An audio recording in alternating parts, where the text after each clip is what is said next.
بسم اللہ الرحمن الرحیم۔ السلام علیکم۔ سعودی عرب میں مقیم غیر ملکیوں کے لیے کیا کچھ اہم ہدایت جاری کر دیا گیا ہے۔ غیر ملکی افراد کے اقامے میں ان کا پیشہ درج ہوتا ہے۔ قانون کے مطابق اقامہ میں درج پیشے کے مطابق ہی کارکن کو کام کرنے کی اجازت ہوتی ہے۔ وہ افراد جو اپنا مقررہ پیشے کے مطابق کام نہیں کرتے قانونی خلاف ورزی کے مرتکب ہوتے ہیں، جس پر انہیں بھاری جرمانے کا بھی سامنا کرنا پڑتا ہے۔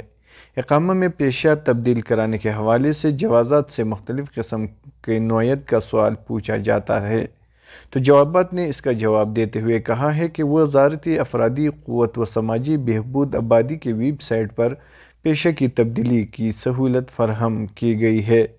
متعلقہ ادارے سے رجوع کرنے سے قبل پیشے سے متعلق تمام اسناد اور دستاویزات درکار ہوں گی، جنہیں ادارے کی ویب سائٹ پر اپلوڈ کیا جاتا ہے۔ سعودی عرب میں غیر ملکی کارکنوں کے لیے مقررہ پیشے کی پابندی کرنا ضروری ہے۔ فنی پیشوں سے منسلک افراد کے لیے لازمی ہے کہ وہ اپنے پیشے سے متعلق تعلیمی یا ٹیکنیکل ادارے کی اسناد جمع کرائیں۔ فنی پیشوں سے متعلق کارکنان کے لیے لازمی یہ بھی ہے کہ وہ انجینئرنگ کونسل کی رکنیت حاصل کریں، جس کی فیس مقرر کی گئی ہے۔ کونسل میں رجسٹریشن کرانے کے بعد اپنے پیشے سے متعلق مصدقہ اسناد جمع کرائے جائیں، جن کا جائزہ لینے کے بعد انہیں NOC جاری کیا جاتا ہے۔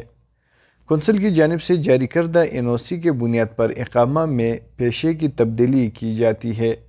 وزارت افرادی قوت نے مختلف پیشوں کے حساب سے کونسلز قائم کی ہے، جہاں ان پیشوں سے متعلق غیر ملکی کارکنوں کو پیشہ ورانہ ٹیسٹ لینے اور ان کے اسناد کا جائزہ لینے کے بعد منظوری دی جاتی ہے۔